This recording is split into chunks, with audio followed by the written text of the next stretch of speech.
A very good afternoon and thank you for joining us on Beetv News Updates at 3. I am Ruth Obodu and now the news in detail. Peace has been formally restored to Lamude local government area of Adamawa State, and this is following the intervention as well as sustained engagement of stakeholders including Adamawa State government through dialogue facilitated by the state peace architecture.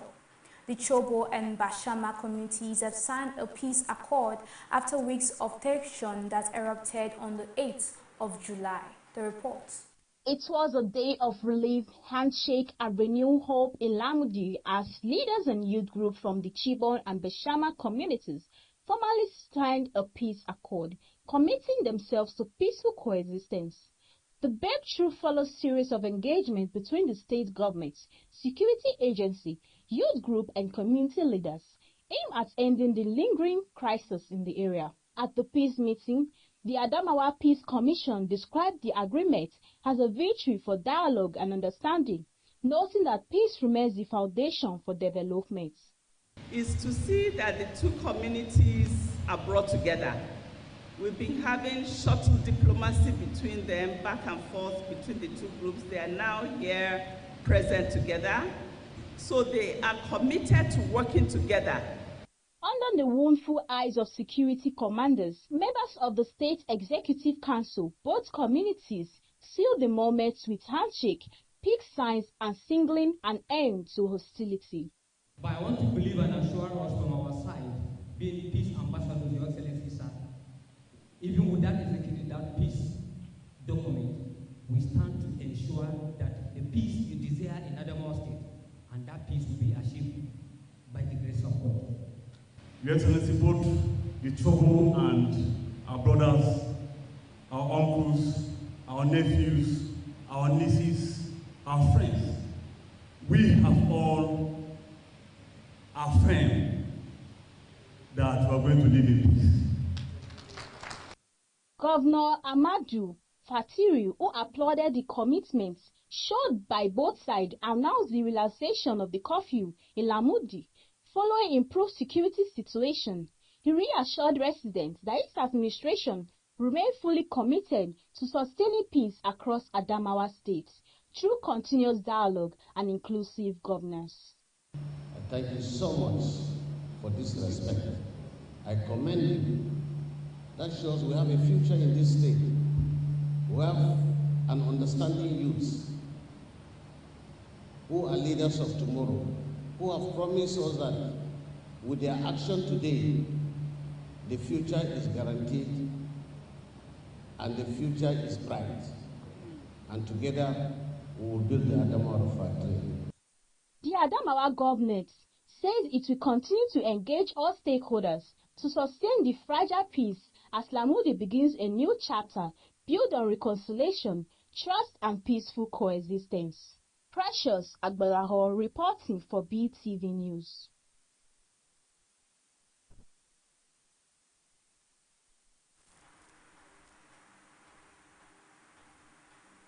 The lawmakers who are from Rivers State are Wal Oyeso, representing Rivers East Central District, and Midbiki Marinada, representing Rivers South East Central District.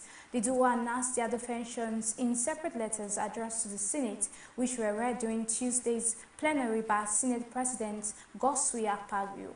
Both senators referenced the prolonged leadership crisis within the PDP, characterized by unresolved litigations and deep internal divisions as the major reasons for their decision to leave the party.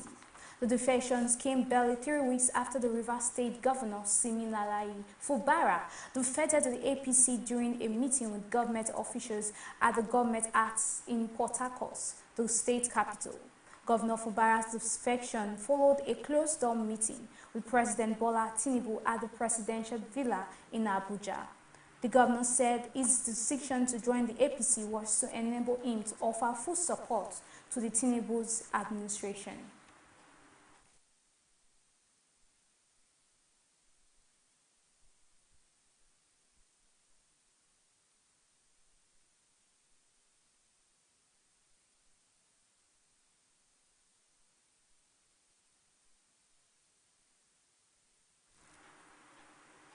The House of Representatives have passed the Repeal and Reenactment Appropriation Bill approving a revised 43.56 trillion budget framework for the 2024 fiscal year to be drawn from the Consolidated Revenue Fund of the Federation for the period ending March 31st, 2026. Lawmakers also repealed and reenacted the 2024 Appropriation Act, now pegged at 43.56 trillion naira. The report. Two separate correspondence from President Bola Tinubu dated December 18th dominated proceedings in the House over the weekend and into Tuesday. Chairman of the House Committee on Appropriation, Kabir Abubakar, presented the committee's report just before the House resolved into the Committee of Supply. The report recommended the repeal of the earlier 2025 budget of 54.99 trillion naira and its reenactment at 48.31 trillion naira in line with the President's request. Of the revised figure, 3.64 trillion naira is allocated for statutory transfers, 14.31 trillion naira for debt servicing, while 13.58 trillion naira is set aside for recurrent non-debt expenditure.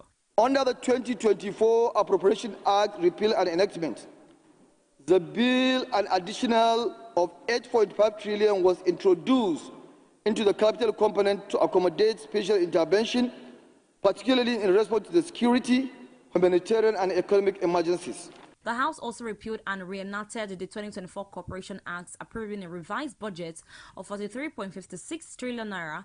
As the Committee of Supply, the House passed both bills in quick succession, and the third readings of the bills were taken. Debt servicing 8 trillion 270 billion 960 million 606,831, while recurrent expenditure is 11 trillion 268 billion 513 million 380,853. Contribution to the Development Fund for Capital Expenditure for the year ending 31st March 2026 and for related matters, and in so doing, approve clauses 1 to 13, the schedules and the long title of the bill.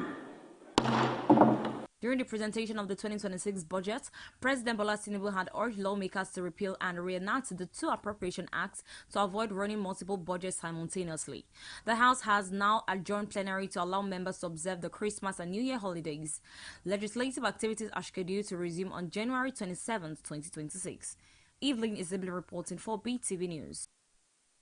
Winsome Wike as more members of the PDP defect to the APC. Governor Makinde says although the FCT minister has a right to support any candidate for 2026, he should allow others make the political choices. At a media chat in Ibadan, he emphasized that what is most paramount is for all key players, regardless of their party, to ensure democracy strive in Nigeria. We have to go beyond its PDP. We have to channel our energy towards having a competitive political environment. If we don't do what is right for democracy to survive in Nigeria, it will be, very difficult in the foreseeable future. So that's really. So the issue of are you running, are you not running and things like that, that is it's still far off. At this stage, we must ensure a competitive political environment. The real issue is that Wike would like to support the president for 2027. That's fine. It is within his right to do that. But also some of us that want to ensure that democracy survives in Nigeria. We don't drift into a one-party state, and we want to ensure that PDP survives. It should also allow us to do our own thing.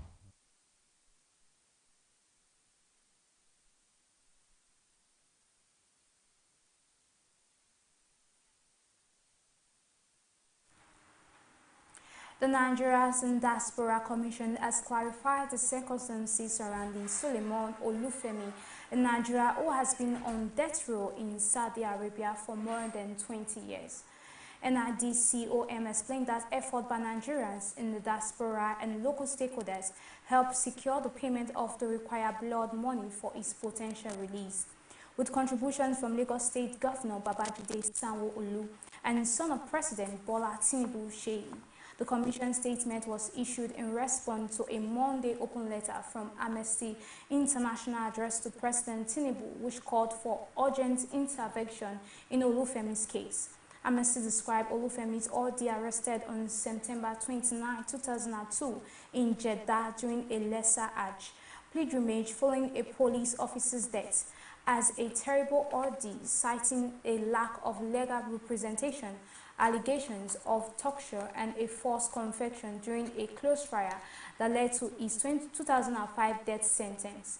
While acknowledging a 2020 agreement for a $517,000 blood money diya payment after the victim's youngest child turned 18, Amnesty noted that Olufemi remained detained at Ashumasi prison despite payment completion on July 4, 2024. But in a statement signed on Tuesday by its Director of Media, Public Relations and Protocols, Abudor Rama Balogun, NIDCOM said the letter deliberately left out some facts about the process that has been underway for years.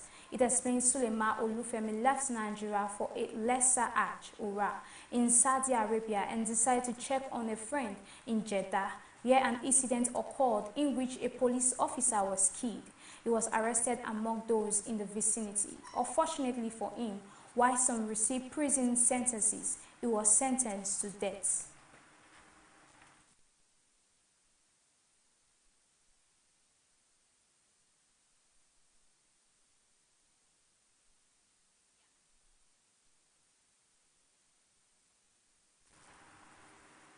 Operatives of the Delta State Police Command have apprehended 13 suspected cultists and recovered firearms, vehicles, and other dangerous items during a targeted operation at Ekaraka Community Forest, Kokori, in Ethiopia East Local Government Area.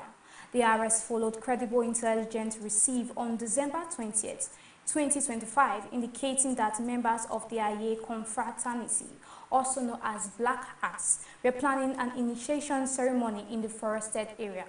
Acting on the information, the commander of the Quick Response Squad, SP Collins Achem, deployed operatives to disrupt the gathering. The arrest was disclosed in a statement signed by the police public relations officer for the command, Bright Edafe, copies of which were made available to journalists in Warri on Tuesday. Edafe said the breakthrough was recorded in the command's sustained fight against cultism and violent crime across the states.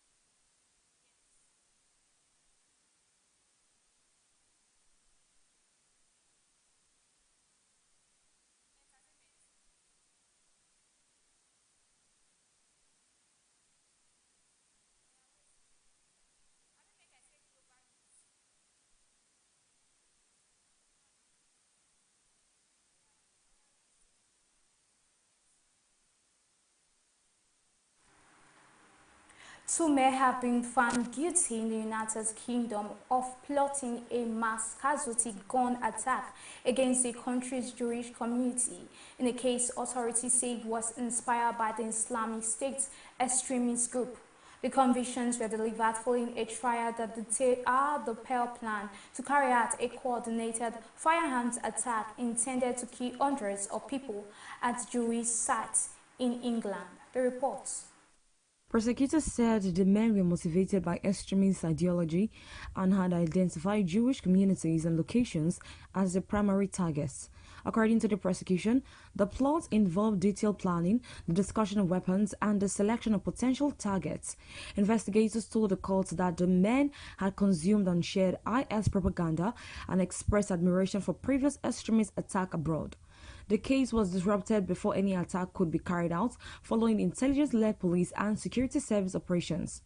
UK counter-terrorism officials said the guilty verdicts highlighted the continued threat posed by individuals radicalized online, even as IS has lost territorial control in the Middle East. They warned that extremist narrative remain capable of inspiring lone actors and small cells to plan attacks against minority communities.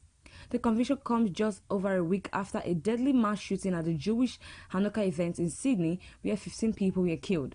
That attack has intensified global concerns about the safety of Jewish communities and the persistence of anti-Semitic violence linked to extremist ideologies. Jewish community leaders in the UK welcomed the verdicts, describing them as a reminder of the importance of strong security measures and close cooperation with law enforcement. They also urged governments to continue tackling online radicalization and hate speech that can fuel real-world violence. The two men now face lengthy prison sentences, with sentencing expected at a later date. Authorities said the case demonstrates the effectiveness of early intervention, but also serve as a warning that the threat of extremist-inspired violence remains ongoing. Evelyn Isabel reporting for Beetv News.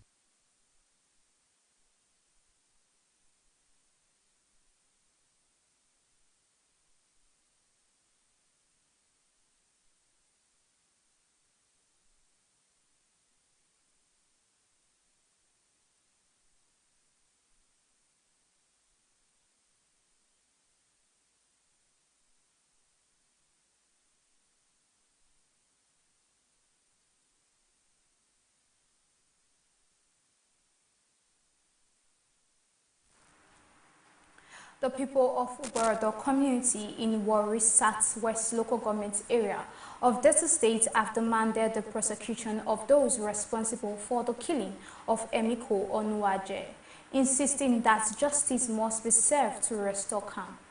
Community leaders made the call during a peaceful protest at Ogidigben in the Uborodo Federated Communities of Warri Federal Constituency. The report. The protest followed a deadly clash on Saturday between youth from Uborogbo and neighboring Ogidegbe riverine Ishekiri community, which claimed Onuwaje's life. Dressed in black and visibly distorted, natives of Uborogbo communities gathered to mourn the death of Emiko Onuwaje, a father and husband whose life was cut short under circumstances the community described as brutal and unjust. Speaking to newsmen, community leaders stressed that arresting and prosecuting the suspects would help calm rising tensions, especially among grieved youth. This is pure issue of murder, and we expect that the Inspector General of Police, the Chief of Army Staff, Chief of Naval Staff, the entire Defense Ministry should look into this issue. When these armed men got into our community on the 20th of December, we thought bandit has arrived. We are sad. And we want justice for our brother. And there is no way justice will come without bringing the people to book. The killing has plunged the community into mourning during what should have been a festive season, leaving behind a grieving family now seeking answers and accountability. Because this young man were part of those that even did some peaceful protests in Chevron for the neglect for Chevron not to implement the PIA. I just saw a video today where, before the boy was killed, when they were saying, oh, if you people leave that, what's it called, Chevron, and say you are coming to church, we will ensure that blood will roll. I just saw that video today, and that's so disheartening. Police and the Navy, they should do their work and arrest the people, the killers then, because the committees normally by right have given them that authority to go around the whole Ugboro to meet Shell and Chevron. One cannot be carrying arms, terrorizing community. At this time, no. As calls for justice grow louder, Uborogbo people are urging security agencies to act swiftly to prevent further violence and restore peace to the troubled riverine area. Favor Kolawole reporting for Beetv News.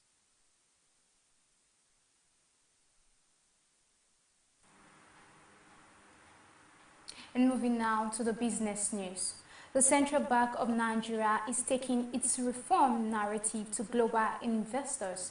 projecting policy stability, macroeconomic discipline, and renewed confidence to attract sustained capital inflows. The report.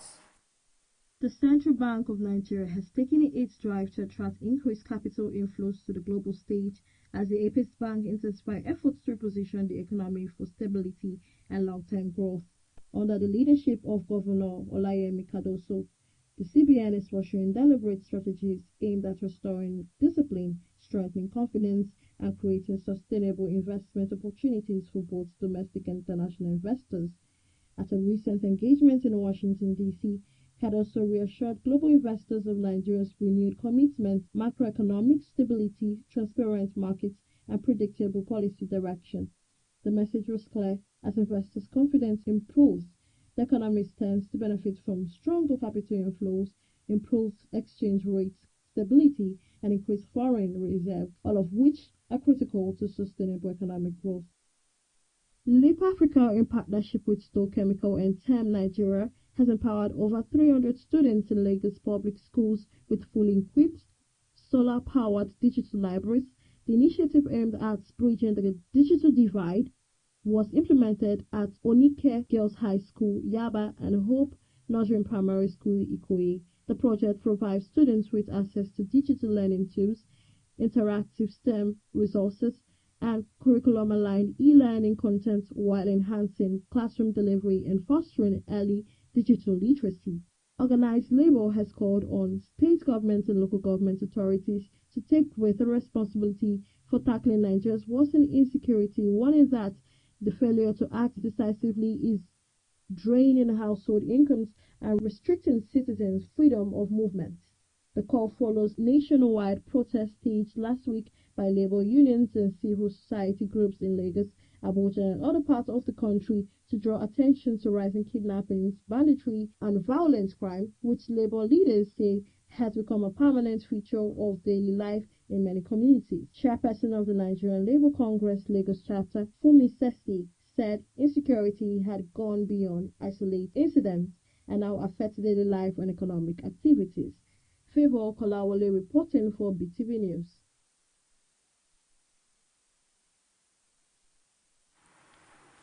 And now to the entertainment news. Tasha and Nigeria rapper Zlatan Ibili have similarly buried the Hatchets years after their highly publicized fallout in 2019. Also, the co-creator of popular video game franchise Call of Duty, Vince Zampella, passes away. The reports. A recent video making the rounds on social media captures the former Big Brother Naija star dancing happily with the music star, with both appearing relaxed and in good spirits. The moment comes 6 years after their much talked about disagreements, which stemmed from the Body Order diss track released during the Baby Naija 2019 season, following Tasha's disqualification from the show. At the time, the song triggered mixed reactions and heavy criticism online. However, the latest clip suggests that both parties have moved beyond the controversy and are now embracing a more positive relationship. Nollywood actress Chizzy Alichi has marked her birthday with deep gratitude, describing it as the most special celebration of her life because it is her first as a mother. Sharing an emotional post on Instagram, the actress thanked God for the gift of motherhood, noting that the blessing would be permanent in her life. She also expressed faith that her family would soon welcome twins. Chizzy reflected on how fulfilled she feels, crediting God for blessing her with a loving husband, a perfect son, and a happy home. Although she initially planned a quiet celebration with the family, she decided on a last-minute photo shoot to share her joy and glow with her fans. Tragedy strikes as Vince Zampella, the co-creator of popular video game franchise Call of Duty, passes away. He passes away on December 21st, 2025 after a car crash in Los Angeles. A clip capturing the tragic incident has emerged online amid condolences and tributes pouring in. In a viral clip, the vehicle veered off the road, struck a concrete barrier, and caught fire, killing Zampella and the passenger. Vince Zampella was born on June 1st, 1970, and was a renowned American video game designer and executive. Born on October 1st, 1970, Zampella co-founded Infinity Ward in 2002 with Jason West and Grant Collier. And that's it on the entertainment news. Evelyn Isabella reporting for Beetv News.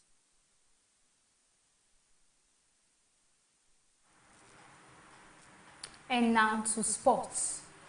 Former Super Eagles captain Michael Obi has backed Nigeria to go all the way at the 2025 African Cup of Nations, insisting the team have what it takes to reclaim the continental title for the first time since 2013. Speaking on the S page of the Obi-Wan podcast on Tuesday, Michael expressed strong belief in the current squad's chances, declaring that Nigeria would emerge champions. Michael's comment came shortly before the Super Eagles opened their Group C campaign with a 2-1 victory over Tanzania Taifa Stars at the Fez Stadium, a result that provided early momentum for a side under pressure to deliver.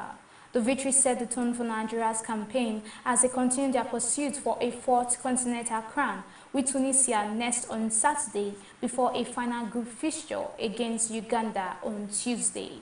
Team captain Wilfred Ndidi echoed Michael's confidence, stressing that the runner-up's finish at the last tournament had set a benchmark the current squad must now meet or surpass.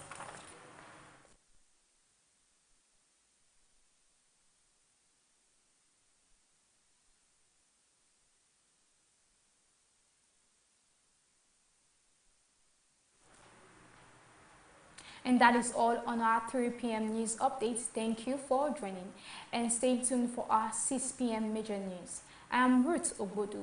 Goodbye for now.